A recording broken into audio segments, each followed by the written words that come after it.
श्रीकृष्णचरणकमलेभ्यो नमः।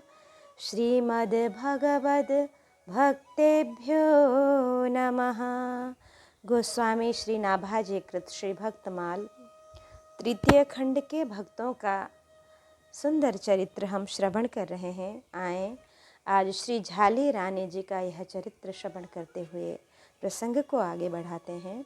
यह चित्तौड़गढ़ की रानी थी और श्री रैदास जी की शिष्या थीं। संत जनों में झाली रानी जी की अपार निष्ठा थी। एक बार आपके यहाँ पर संतों की जमात आई।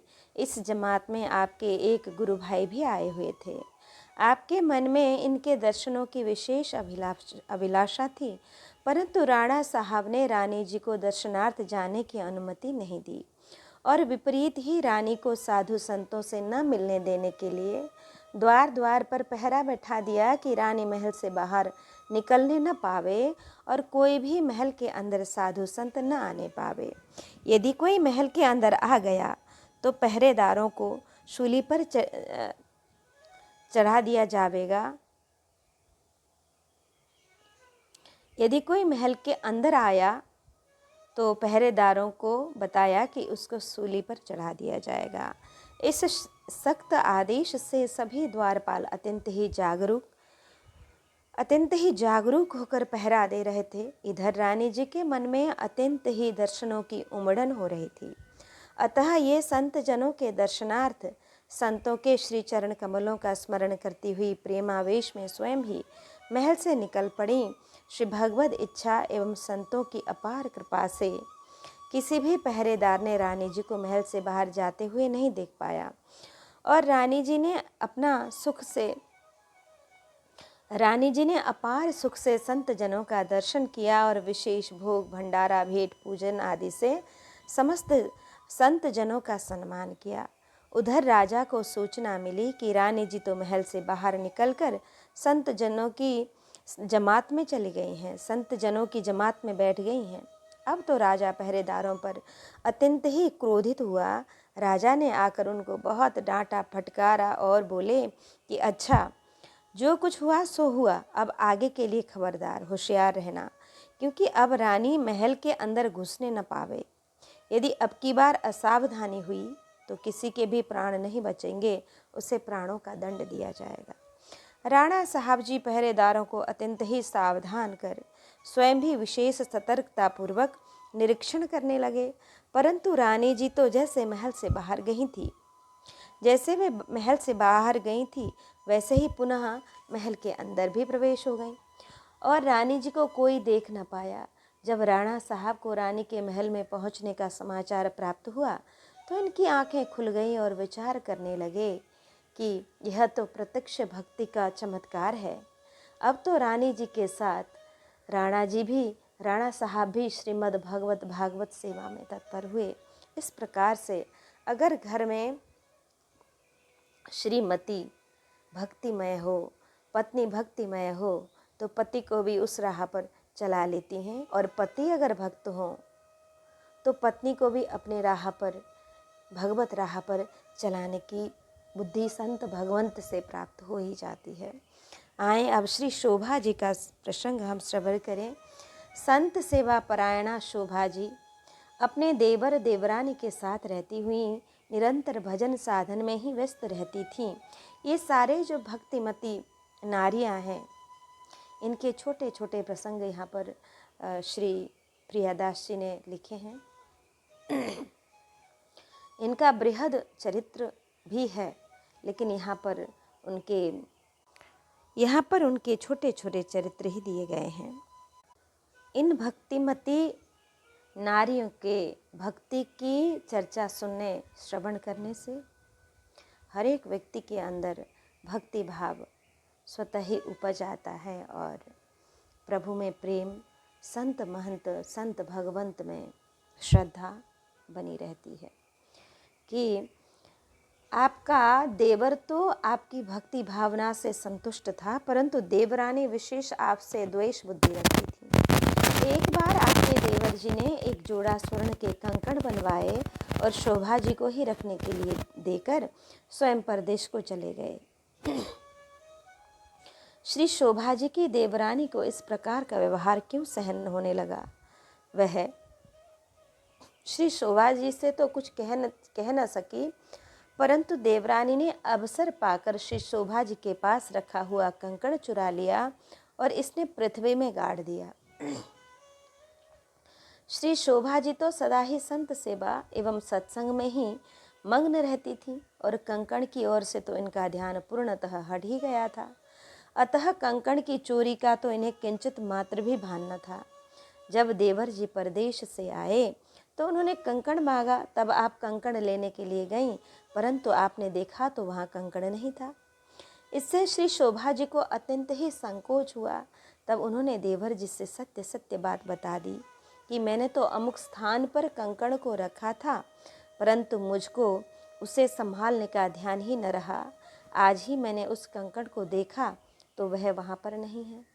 देवरानी चुप लगाए बैठी थी, परंतु देवरानी कब शांत बैठने लगी थी। देवर जी तो चुप लगा के बैठे थे, परंतु देवरानी शांत कैसे बैठती।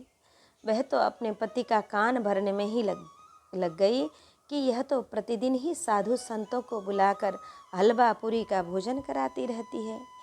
एक जाते हैं तो दो साधु आ जाते हैं, उन्हीं की सेवा में प्रचुर धन व्यय भी करती हैं। आप निश्चय ही विश्वास करें कि इन्होंने कंकड़ों को बिक्री करके साधु को ही खिला पिला दिया होगा। देवरानी जी का इस प्रकार से झूठा आरोप सुनकर श्री शोभा जी को अपार कष्ट हुआ।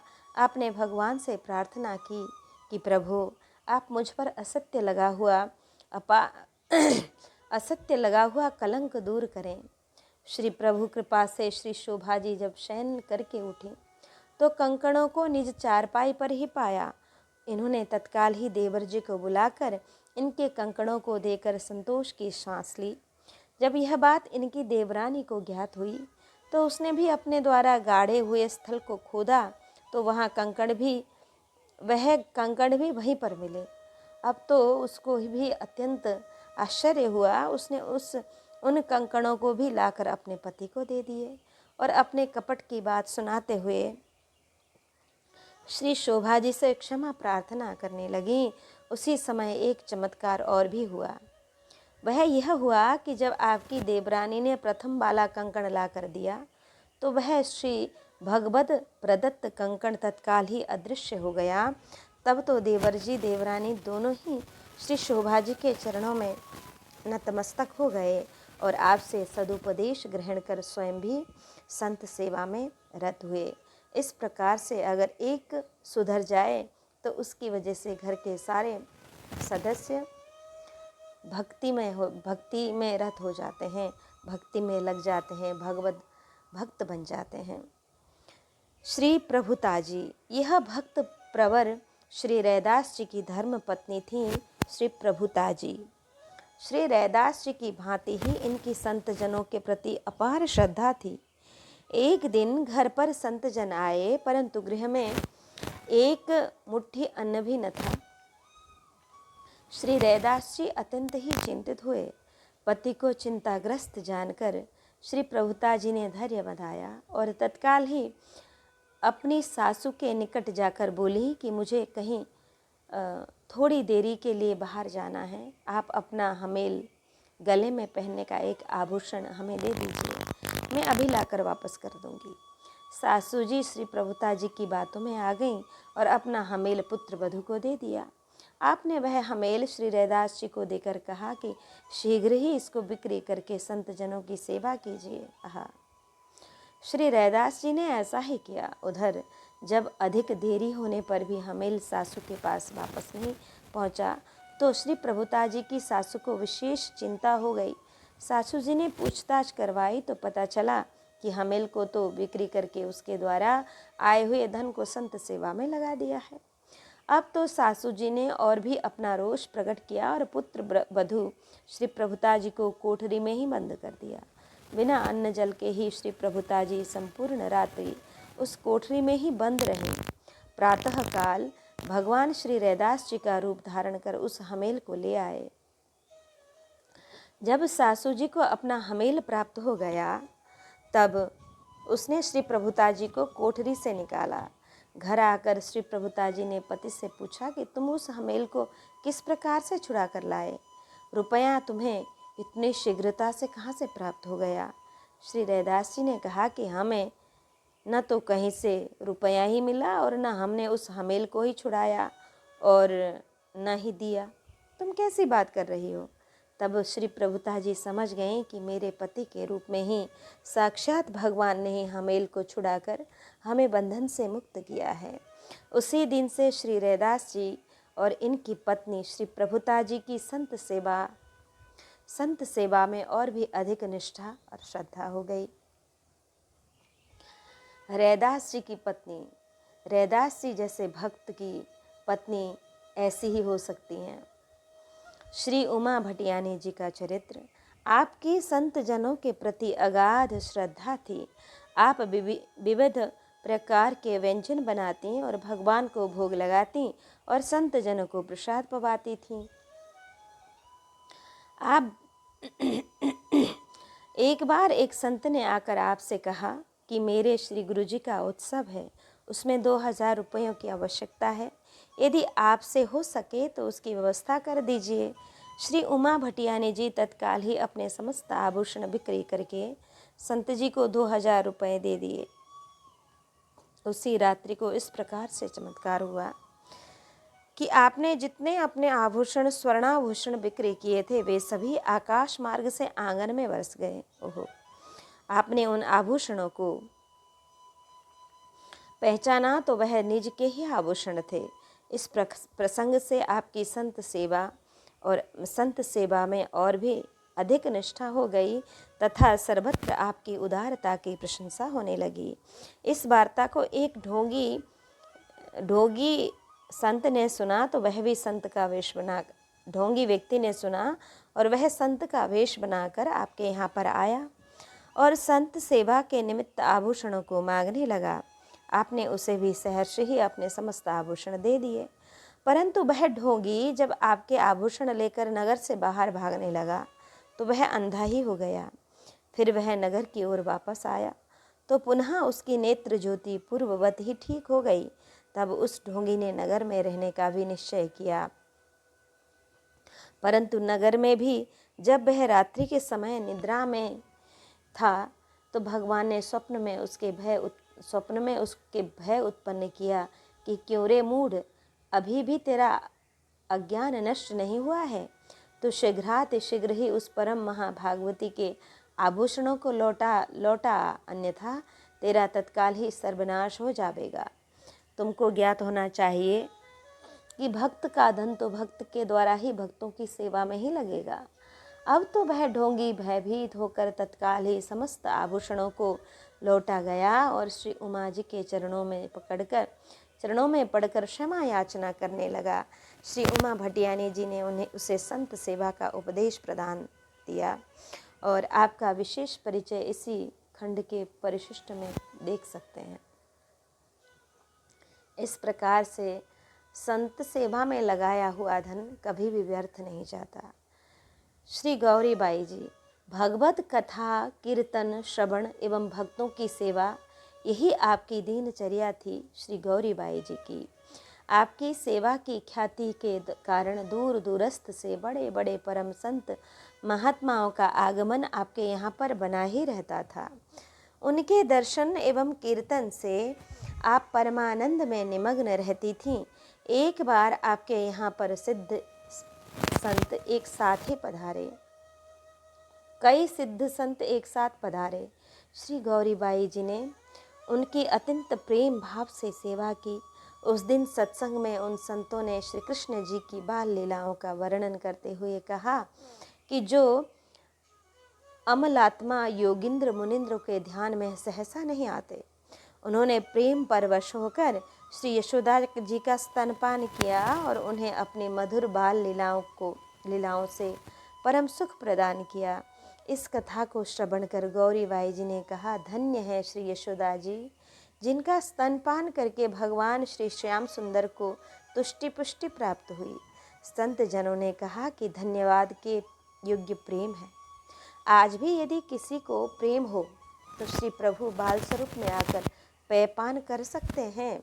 वात्सल्य रसमय श्री गौरीबाई जी के मन में भी भगवान को स्तनपान कराने की बलवती कामना जागृत हो उठी। आपके परम प्रेम को प्रतीत कर स्वयं भगवान भी एक संत का वेश धारण कर सत्संग सभा में आ बैठे।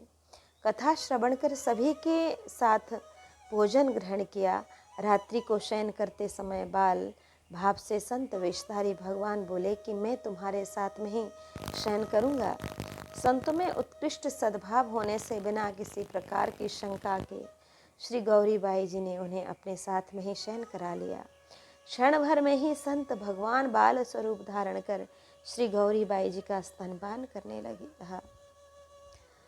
पेयपान से संतुष्ट होकर श्री बाल गोविंद किलकारी मारने लगे। भगवान को निज स्तनपान कराकर श्री गौरीबाई जी प्रेम मग्न हो गईं और कुछ ही समय पश्चात श्री बाल गोपाल भगवान ने इन्हें अचेत देखकर रुदन आरंभ कर दिया।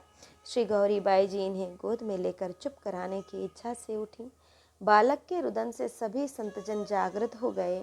श्री गौरीबाई जी इस घटना का विवरण संतों को कहना चाहती थीं कि तभी इनकी गोद में शिशु रूपी बाल भगवान श्याम सुंदर जी अंतर्ध्यान हो गए। श्री बाई जी के स्तनों से अब भी दूध टपक रहा था। विरह से व्यथित भक्ता को संतों ने धैर्य बंधाया और इनके भाग्य की प्रशंसा करते हुए कहा कि तुम्हारा सच्चा प्रेम प्रतीत कर श्री प्रभु ने तुम्हारी अभिलाषा पूर्ण की। श्री गौरीबाई जी के भक्ति प्रभाव से प्रचुर जनों ने श्री भगवत प्रेम प्राप्त किया। इस प्रकार भगवान को जिस भी रूप से आप देखना चाहते हैं, जिस रूप में आप उनको स्वीकार करना चाहते हैं, उनको उसी रूप में भगवान आकर सुख प्रदान करते हैं। श्री कलाबाई जी श्री गुरु जी एवं भगवान श्री गोविंद जी के चरणों में अपार निष्ठा रखने वाली श्री कलाबाई जी को समाचार प्राप्त हुआ कि श्री गुरुदेव जी निज कुटिया पर पधार रहे हैं। आपके मन में अपार प्रसन्नता हुई और श्री गुरु दर्शन सत्संग के अनेक भावमय चित्र मन में उभरने लगे। उससे प्रेम के सात्विक भाव तन में उदय हो गए कि श्री गुरु जी कब आवे, कब उनके दर्शन हो। इसी सोच विचार में पड़ी हुई श्री कलाबाई जी को समाचार मिला कि श्री गुरुदेव जी तो जमात के साथ इस ग्राम की ओर न आकर अन्य ग्राम में पहुंच गए हैं। यह सुनते ही श्री कलाबाई जी को आवेश आ गया। स्तनपान करते हुए शिशु को पालने में ही छोड़कर श्री गुरु दर्शनार्थ उसी ग्राम की ओर भागी। 5 कोस भागने के पश्चात श्री गुरुदेव जी के दर्शन प्राप्त हुए। उनके श्री चरणों में प्रणाम कर दर्शन सत्संग का लाभ प्राप्त कर आपको परम संतोष हुआ। तब तक रात्रि हो गई थी। वहाँ से घर को वापस लौटना असंभव समझकर आप रात्रि को यहाँ पर ही रह गईं। रात्रि को सहसा आपके मन में शिशु का स्मरण हो आया। उसे क्षुधित अनुमान कर वात्सल्यवश स्तनों से दुग्ध की धारा प्रवाहित होने लगी। आपका हृदय व्याकुल हो उठा। कुछ चंद्रासी आने के पश्चात जब आप सचेत हुई तो आपने देखा कि एक बालक साथ में ही लेटा हुआ स्तनपान कर रहा है। आपने उठकर उस शिशु को प्रकाश में देखकर उसको पहचाना तो वह आपका ही पुत्र था, जिसे आप घर पर ही पालने में झूलता छुड़ाई थी। इस चमत्कार को देखकर सभी लोगों के मन में श्री कलाबाई जी के प्रति अपार श्रद्धा एवं श्री गुरु जी तथा भगवान श्री गोविंद में दृढ़ विश्वास हो गया। इस तरह की भक्ति गुरु जी के प्रति अगर हो तो ईश्वर भी कृपा करने में देर नहीं करते। नहीं तो कहाँ 5 कोस दूर उनका पुत्र और यहाँ 5 कोस दूर वो माता। कैसे ये संभव हो सकता था? लेकिन प्रभु के लिए कुछ भी असंभव नहीं है। कोई भी कार्य प्रभु के लिए असंभव हो ही नहीं सकता है। इस तरह की श्रद्धा भक्ति अपने गुरु जी के प्रति शिष्यों का होना चाहिए। श्री जीबाबाई जी, आपका जन्म ब्राह्मण कुल में हुआ था। अनन्य प्रेम के प्रभाव से सभी लोग आपको आदर दृष्टि से ही देखते थे। आप संपर्क में आने वाली समस्त नारियों को भगवान की भक्ति की शिक्षा दिया करती थीं। इससे नारी जगत में आप विशेष सम्मानीय थीं। एक बार आपके पुत्र को माता श्री शीतला देवी जी निकली और लोगों ने श्री शीतला देवी जी की मान्यता पूजा का आग्रह किया। पतिदेव ने भी विशेष बल देकर कहा, लेकिन आपने किसी की भी एक न मानी। आप निज इष्ट देव श्री श्याम सुंदर का ही स्मरण करती रहीं। आपके पतिदेव ने विशेष क्रोधित होकर कहा कि तुम हमारा कहना नहीं मान रही हो। यदि बालक की मृत्यु हो गई तो तुमको भी जीवित ही अग्नि में समर्पित कर दूंगा। श्री जीवाबाई जी ने कुछ भी उत्तर नहीं दिया, क्योंकि आपका भगवान में अपार विश्वास था। आप जीवन मरण के मोह से परे थीं। बालक की दशा बिगड़ती गई और अंत में उसका प्राणांत ही हो गया, उसकी मृत्यु हो गई। अब तो आपके पति ने भांति भांति से आपको खरी खोटी सुनाई। श्री जीवाबाई जी ने बिना किसी विषाद के स्मशान में जाकर चिता तैयार की और मृत बालक को गोद में लेकर जलने के लिए चिता पर ही बैठ गईं। ऐसा न करने के लिए सभी लोगों ने तथा स्वयं पति ने भी मना किया, परंतु अपने पतिदेव के प्रथम वाक्य को सत्य करने का निश्चय करके जीवित ही चलना चाहा। ऐसी आपकी परम दृढ़ता को प्रतीत कर श्री प्रभु जी ने प्रसन्न होकर आपके गोद का शिशु जीवित कर दिया। यह प्रत्यक्ष देख सुनकर सभी को श्री भगवत भक्ति की महामहिमा का बोध हुआ। सभी जनों ने श्री भक्ति महारानी को प्रणाम करने की अभिलाषा प्रकट की। अनन्य निष्ठ भक्त का योगक्षेम भगवान स्वयं वहन करते हैं। यह भगवान श्री कृष्ण ने खुद ही कहा, यह सत्य ही हो गया। इस प्रकार से यदि हम में निष्ठा हो तो उसको प्रभु पूरा कर देते हैं। श्री जेबाजी, दूसरी जेबाजी श्री लाखा भक्त जी की धर्म पत्नी थी। आप सदा सर्वदा अपने पतिदेव की रुचि के अनुसार ही संतों की विशेष सेवा करती थी।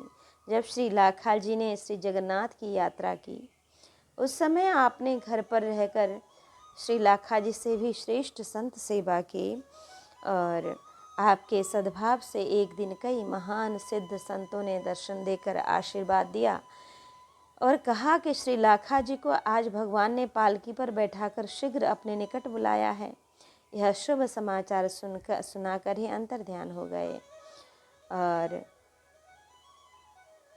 जहाँ पर सद्भाव से सेवा होती है वहाँ सिद्ध भक्त भी आते हैं। इस पर एक दृष्टांत है।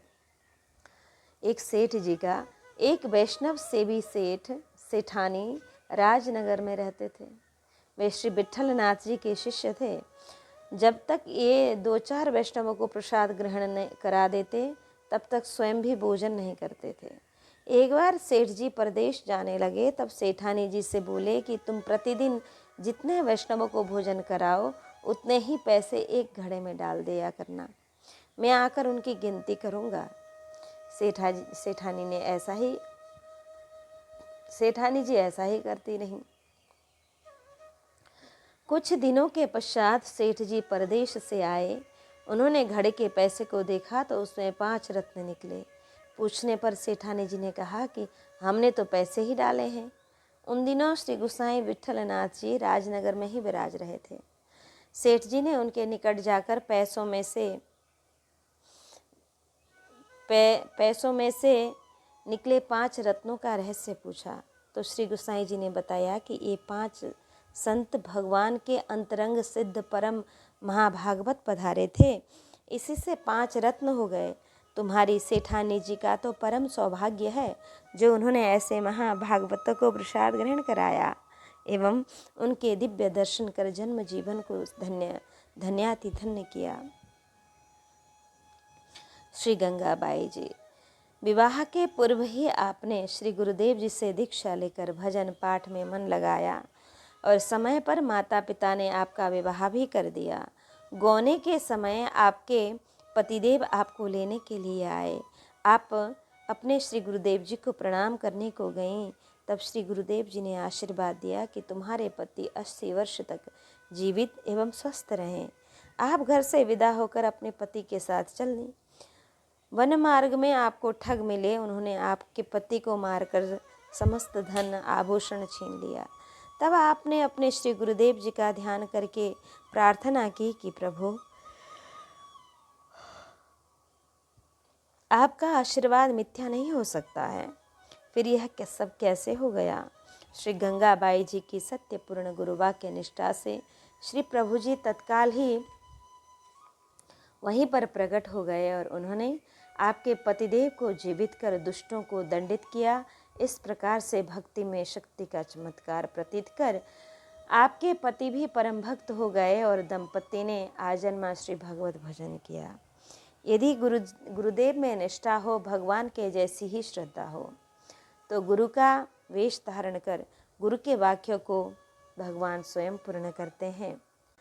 हरि के सम्मत जे भगत ते दासन के दास, मायानंद महिमानंत गुढ़ीले तुलसीदास। नर वाहन वाहन बरिस जापो, जयमल बिदावत, जयंत धारा रूपानुभय उदारावत। गंभीरे अर्जुन जनार्दन, गोविंद जीता दामोदर सापिले, गदाईश्वर हेम विदिता।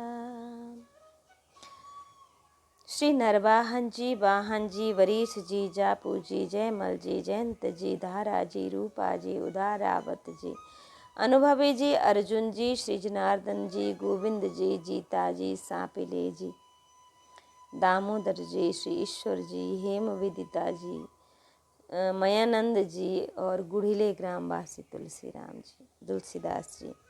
इन सभी संत जनों की महिमा अनंत है। जो भक्त सदा भगवान के मत से सहमत हैं, मैं उनके दासों का दास हूँ। ये कुछ भक्तों के संक्षिप्त परिचय, संक्षिप्त चरित्र अभी हम श्रवण कर रहे हैं। इससे पहले हमने श्रवण किया भक्तिमती रानियों का, नारियों का सुचरित्र। श्री नरवाहन जी। नरवाहन शब्द का अर्थ हुआ श्री भगवत पार्षद।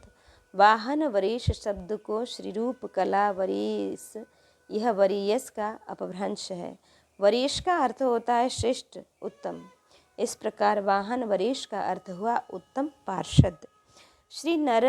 श्री नरवाहन जी भगवान के उत्तम सेवक थे। दासानी के दास, जो भगवान के समस्त अर्थात अनुकूल हैं, उन भक्तों का मैं दासानुदास हूँ। षड्विधा शरणागति में आनुकूल्यस्य संकल्पः, यह प्रथम कहा गया है। भगवान अपने भक्तों के भक्त को ही अपना भक्त स्वीकार करते हैं। भगवान के इस मत के अनुकूल रहना अर्थात भक्तों की दास्यता स्वीकार करना ही भक्त का मुख्य लक्षण है। ये यथा माम ये मे भक्त जनः पार्थ, न मे भक्ताश्च ते जनः। मद्भक्ता नामश्च ये भक्तास्ते में भक्तमा मतः, ये आदि पुराण में। हे पार्थ, जो एकमात्र मेरे ही भक्त हैं वे वस्तुतः मेरे भक्त नहीं हैं। जो मेरे भक्तों के भक्त हैं वे मेरे श्रेष्ठ भक्त हैं। भक्तों की भक्ति के बिना सुर दुर्लभ पद को प्राप्त करके भी उससे पतन हो जाता है। इस पर एक दृष्टांत है चित्रकेतु का। श्री नारद जी एवं श्री अंगिरा जी ने समझा बुझाकर चित्रकेतु का पुत्र शोक समाप्त करके उनको संकर्षण मंत्र प्रदान किया, जिसके जप के प्रभाव से चित्रकेतु को पार्षदत्व एवं अव्याहत गति वाला विमान प्राप्त हुआ। इतस्ततः भ्रमण करता हुआ वह एक दिन कैलाश पर्वत पर गया। वहाँ उन्होंने बामांग में विराजमान श्री पार्वती जी सहित श्री शंकर जी को देखा, महादेव जी को देखा। भक्तों में भक्ति के अभाव से इन्होंने श्री शंकर भगवान का उपहास किया कि संसारी जन भी स्त्री का सेवन एकांत में करते हैं। ये कैसे निर्लज्ज हैं जो ब्रह्मज्ञानियों की सभा में स्त्री को गोद में लेकर बैठे हैं। इस प्रकार चित्रकेतु के कथन से रुष्ट होकर श्री पार्वती जी ने इन्हें दैत्य होने का श्राप दे दिया। सुर दुर्लभ पद प्राप्त पार्षदत्व से इनका पतन हो गया। तब चित्रकेतु वृत्रासुर के रूप में त्वष्टा के यज्ञ कुंड से प्रकट हुए। इस जन्म में इंद्र से युद्ध के समय उसने जो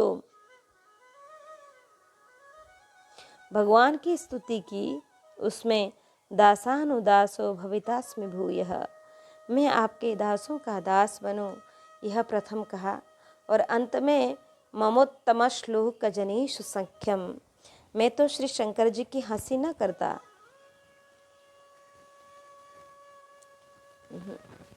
कि ममोत्तम श्लोक जनेषु सख्यम, कि अर्थात आपके भक्तों से मेरी मैत्री हो, यह वरदान मांगा।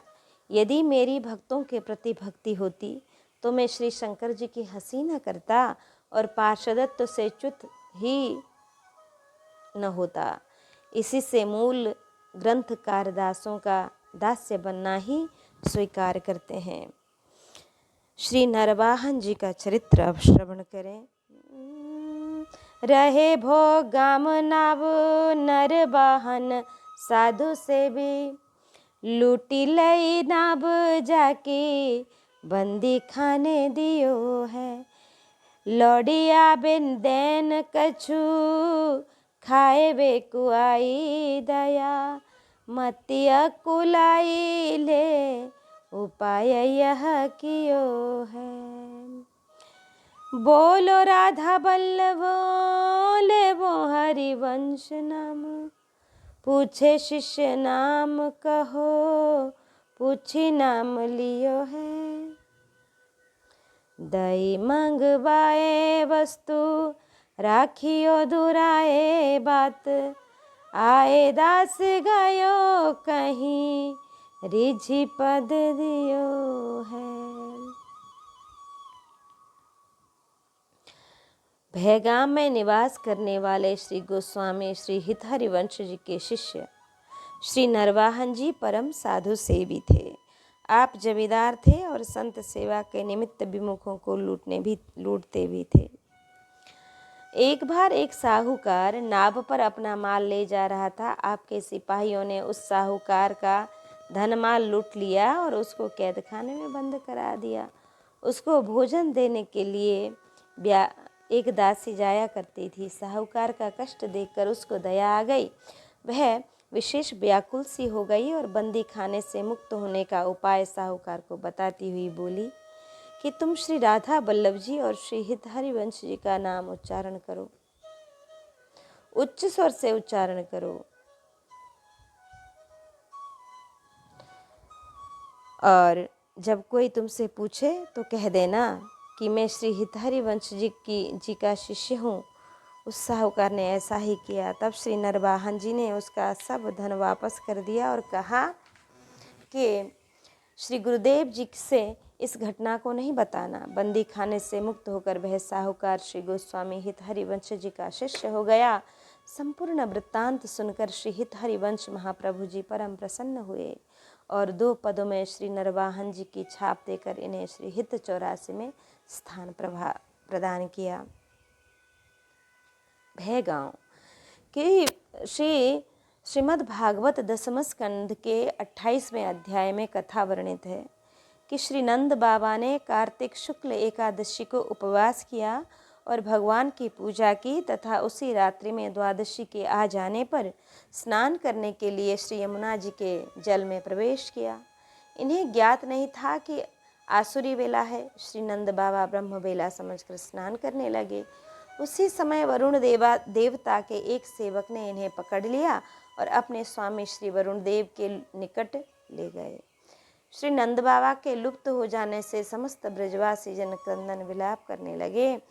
भक्त वत्सल भगवान श्री कृष्ण ने सब समझ लिया कि फिर श्री कृष्ण जी उसी समय ही वरुण लोक को चले गए।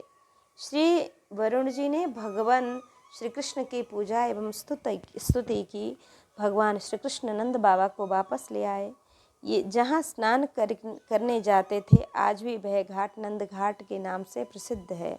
श्री नंद बाबा को और उनके पश्चात सभी ब्रजवासी जनों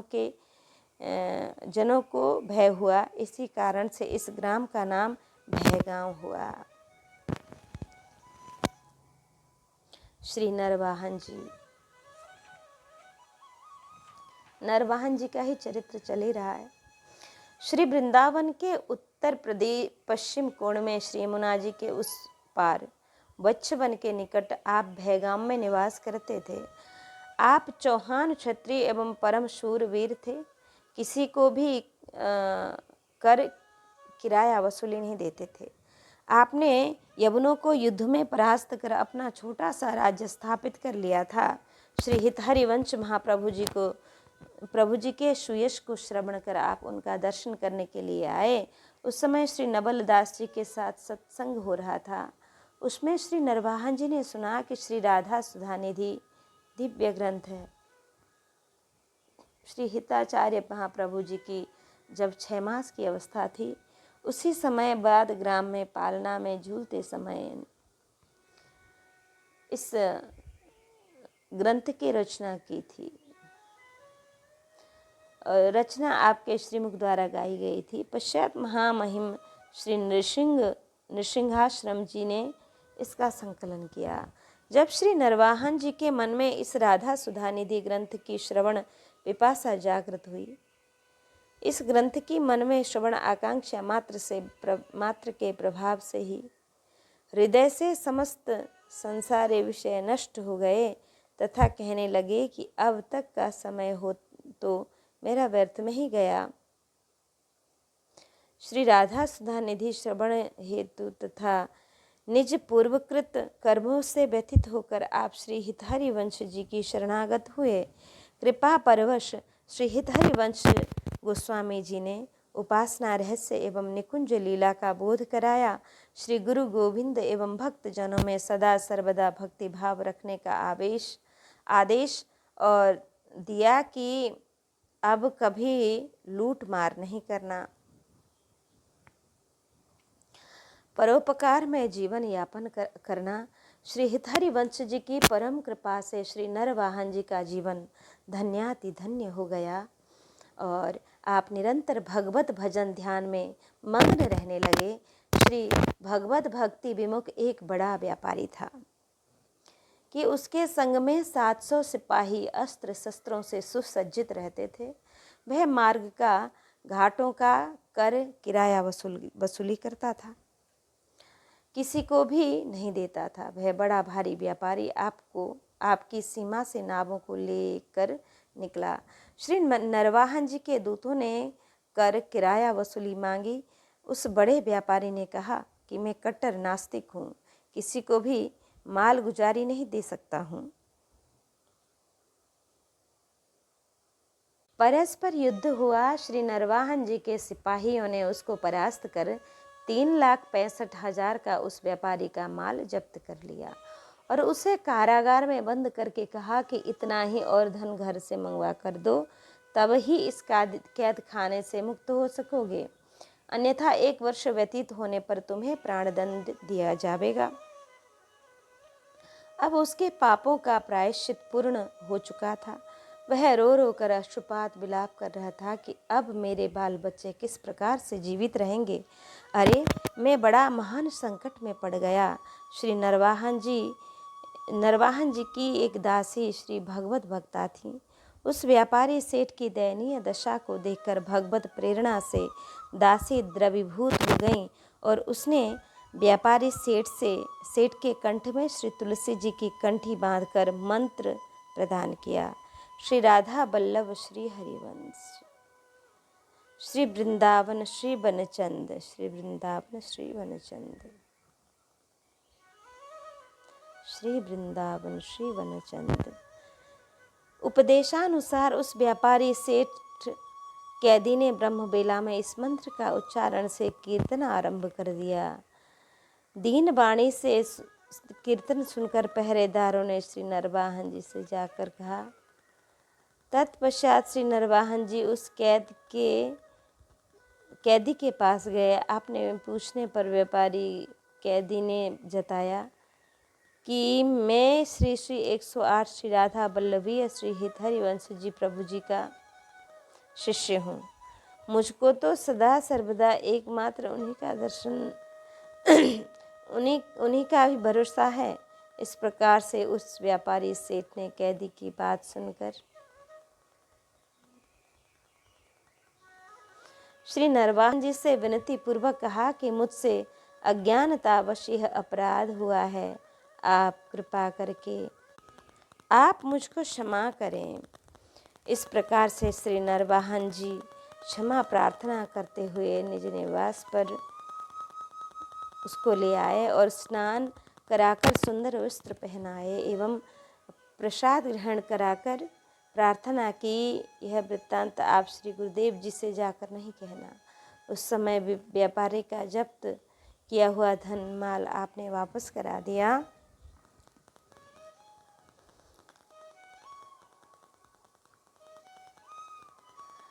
और श्री नरवाहन जी के दीवान ने कहा कि महाराज, यह श्री हित जी का सच्चा शिष्य नहीं है, आप इतनी बड़ी धनराशि इसको वापस नहीं कीजिए। तब श्री नरवाहन जी ने कहा, जो हरिवंश को नाम सुनावे तन मन धन तापे बलिहारी। जो श्री हित हरिवंश उपासक सेवे नित सेऊ ताके चरण विचारी। जो श्री हरिवंश को धर्म सिखावे सो मेरो प्रभुते हु बिहारी। श्री नरवाहन जी ने कुछ धन और भी अपने कोष से उस साहूकार व्यापारी को दे दिया और उसको विशेष आदर पूर्वक विदा किया कि अब साहूकार पूर्ण रूपेण ही श्री भगवत भक्त हो गया। अब वह व्यापारी नौका सहित श्री वृंदावन आया और 60 थैले मुहरों से परिपूर्ण श्री हित हरिवंश गोस्वामी जी को भेंट में प्रदान कर साष्टांग दंडवत प्रणाम करते हुए अपना संपूर्ण वृत्तांत सुनाया। सेठ व्यापारी ने विचार किया कि मेरे द्वारा झूठा शिष्य बनने से तो मेरे प्राण और धन की रक्षा हुई, अतः अब उनसे यह निश्चय किया कि मेरे द्वारा सत्यपूर्ण ढंग से शिष्यता प्रदान कर लेने पर तो मुझको सच्चा जीवन धन ही प्राप्त हो जाएगा। श्री हित जी ने उसको दीक्षा प्रदान अपना शिष्य बनाया, परंतु उसके धन को नहीं लिया और कहा कि तुम इस धन को साधु संतों एवं दीन दुखियों की सेवा में स्वयं ही निज हाथों द्वारा लगा देना। प्रथम में साहूकार का नास्तिक स्वभाव था, तब का एकत्रित किया हुआ धन समझकर उसमें से श्री हित जी ने कुछ भी ग्रहण नहीं किया। श्री हित जी नरवाहन जी पर अधिक इसलिए प्रसन्न हुए थे कि इसके दीवान की कथा अनुसार भी यह साहूकार नास्तिक है। श्री नरवाहन जी ने दीवाना की बात तो नहीं बताई, नहीं स्वीकारा तथा साहूकार को सच्चा गुरु भक्त ही माना। यह विश्वास की विशेषता है। एक दृष्टांत है एक क्षत्राणी का। एक दिन एक क्षत्राणी गोसाई श्री विट्ठलनाथ जी के निकट शिष्यता के दीक्षा ग्रहण करने के लिए आई तो श्री गोसाई जी ने उसे विधिवत अष्टाक्षर मंत्र सुनाया, परंतु बार बार अभ्यास कराने पर भी वह उस मंत्र का शुद्ध उच्चारण करने में असमर्थ रही। तब श्री गोसाई जी ने उससे पूछा कि क्या तुम मेरा नाम जानती हो? उसमें उच्चारण कर सकती हो? तो बोली, हाँ महाराज, श्री गुरु विट्ठलनाथ जी, ऐसा तो मैं बोल सकती हूँ। श्री गोसाई जी ने कहा कि बस तुम इसी का ही जप किया करो। तब से वह क्षत्राणी श्री गुरु नाम का ही जप किया करती थी। इस श्री गुरु नाम जप के प्रताप से संतुष्ट होकर श्री श्रीनाथ जी उसके गृह पर आते और उससे मांगकर माखन खाते। इस प्रकार से वह श्री गुरु नाम से ही जपते हुए कृतार्थ हो गई। श्री नरवाहन जी की श्री गुरु नाम में अत्यंत ही भक्ति निष्ठा थी, अतः उस साहूकार व्यापारी को धन देकर आदर किया कि भगवत नरवाहन रसिक परम अनन्य उदार, कपटी मुख गुरु नाम सुनी अर्प्यो तन भंडार। नरवाहन रसिक परम अनन्य उदार, कपटी मुख गुरु नाम सुनी अर्प्यो तन भंडार। यह श्री रसिक अन्यमाल में है। कुछ समय के पश्चात श्री नरवाहन जी ने आकर श्री हित जी के दर्शन किए तो श्री गुरुदेव जी ने इन्हें निज कंठ से लगाया एवं परम प्रसन्न होकर इन पर और अधिक कृपा की तथा सभी के समक्ष आपके सद्भाव की प्रशंसा की। भावमग्न हो श्री हित महाप्रभु जी श्री राधा बल्लभ लाल जी की निकुंज लीलाओं का गान कर रहे थे, अतः श्री हित 84 के 2 पदों में आपने अपनी छाप न देकर नरवाहन जी की ही छाप दी। वह रीझ पद दियो कि मंजु कल कुंज देश, राधा हरि विशद वेश, राका नभ कुमुद बंधु शरद जामिनी, सांबली दुति कनक अंग, बिहरत मिली एक संग, निरद मणि नील मध्य लसत दामिनी, अरुण पीत नभ दुकुल अनुप अनुराग मूल, सौरभ युत शीत अनिल मंद गामिनी, किशलय दल रचित शयन बोलत पिय चाटु वयन, मान सहित प्रतिपद प्रतिकुल कामिनी, मोहन मन मथत मार परसत कुचनी, विहार बेपथ युत ने तिने दिबदति भामिनी, नरवाहन प्रभु सुकेली बहु विधि भर, भरत झेली सौरभ रस रूप नदी जगत पावनी। ये एक पद है। दूसरा है कि चलहि राधिके सुजान, तेरे हित सुख निधान, रास रचो श्याम तट कलिंदी कलिंद नंदिनी, निरतत युवति समूह राग रंग अति कुतूह, बाजत रस मूल मुरलिका नंदिनी, वंश बट निकट जहाँ परम रमन भूमि तहाँ, सकल सुखद मलय बहे वायु मंदिनी, जाति शद विकार जाति शद विकास, कानन अतिशय सुवास, राका निशि शरद मास विमल चंदिनी, नरवाहन प्रभु निहारी लोचन भरी घोष नारी, नख शिख सौंदर्य काम दुख निकंदिनी, बिलसहु भुज ग्रीव मेली, भावती सुख सिंधु झेली, नभ निकुंज श्याम केली जगत बंदिनी। हाँ चलहि राधिके सुजान, तेरे हित सुख निधान, रास रचो श्याम तट कलिंद नंदिनी कलिंद नंदिनी। एक बार श्री हिताचार्य जी नरवाहन जी को अपने साथ लेकर सेवा में पधारे, सेवा कुंज पर पधारे। वहाँ कुंज महल के निकट एक पीलू का वृक्ष था, उसमें पके हुए मधुर फल लगे थे। उन्हें देखकर श्री हित जी ने आज्ञा दी कि तुम इन फलों को तोड़ लाओ। श्री नरवाहन जी ने झोली भरकर फल तोड़े और उन फलों को श्री यमुना जी में धोकर दोना पात्र में रख दिया। श्री हित जी ने मेवा पिस्ता बादाम के साथ भोग अर्पण किया। उस समय श्री नरवाहन जी ने इस पद का गायन किया।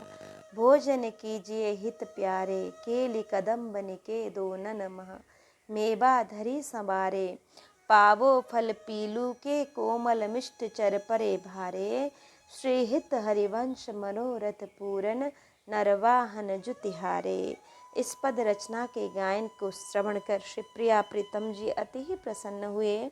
श्री लाडली जी ने श्री ललिता जी को आमंत्रित कर नित्य पादार्थ सिद्धांत के पदों का पुस्तक एवं 2 दोनी मेवा प्रसाद देकर कहा कि इसे श्री ललिता तुम नवीन सखी को दे आओ। प्रसाद पाकर श्री नरवाहन जी बड़े कृतार्थ हो गए। ध्यान हटने पर श्री हिताचार्य जी ने श्री नरवाहन जी पर श्री प्रिया प्रीतम जी की भी कृपा जानकर इन्हें निज कंठ से लगा लिया। इसी दिन से ही श्री नरवाहन जी नित्य लीला चिंतन एवं गायन में सदा ही मग्न रहने लगे।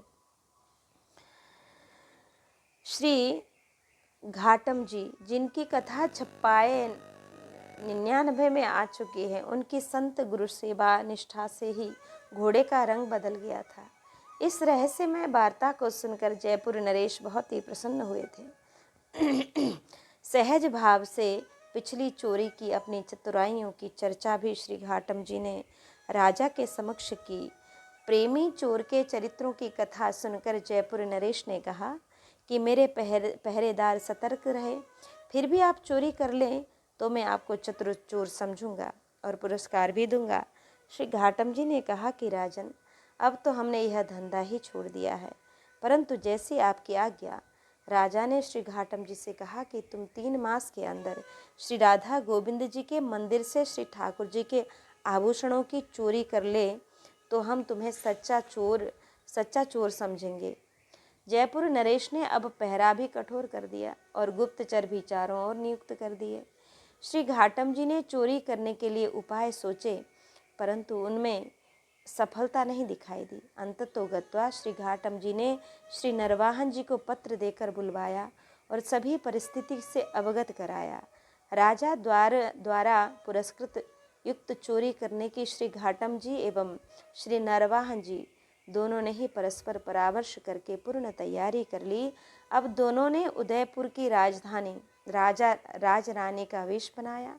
अति सुंदर पालकी, उसके चारों ओर पर्दा, साथ में सैकड़ों सैनिक दास दासी चले।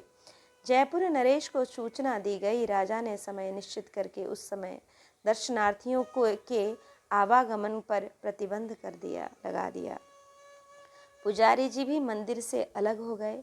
पर्दे में ही दर्शनार्थ श्री घाटम जी एवं श्री नरवाहन जी दोनों ही राधा गोविंद जी के मंदिर में प्रवेश किया और श्री विग्रह से मुख्य आभूषण उतार कर उनके स्थान पर ठीक उसी प्रकार के ही नकली आभूषण धारण कराकर फल फूल वस्त्र एवं रुपयों की श्री ठाकुर जी की भेंट किए। मंदिर से बाहर निकलते समय उन्होंने रुपयों पैसों की वर्षा करते हुए 9-2-11 हो गए। सभी लोगों ने उदयपुर के राजा रानी का जय जयकार किया। अपने स्थान पर पहुंचकर श्री घाटम जी ने राजा को सूचित किया कि चित्तचोर की चोरी कर ली। पुजारी पहरेदारों ने कहा कि नहीं, मंदिर में अभी तक कोई चोरी हुई नहीं है। श्री घाटम जी एवं श्री नरवाहन जी दोनों श्री भगवत भक्तों ने राजा के निकट आकर इस प्रकार से चोरी करने के रहस्य को विस्तार रूपेण बताया और श्री राधा गोविंद जी के आभूषण वापस किए। राजा ने कुछ पुरस्कार देना चाहा, परंतु ये तो अब श्री भगवत कृपा से संतुष्ट एवं पूर्ण काम हो चुके थे। राजा ने इन्हें श्री राधा गोविंद जी का प्रसाद दिलवाया। अपने यहाँ पर कुछ दिन निवास देकर आतिथ्य किया। दोनों का सुयश लोगों ने गाया। श्री नरवाहन जी की बताई हुई युक्ति से श्री घाटम जी को सफलता प्राप्त हुई। दोनों श्री भगवत भक्तों में प्रगाढ़ मैत्री हो गई। इस प्रकार से श्री नरवाहन जी का सुचरित्र हमने श्रवण किया।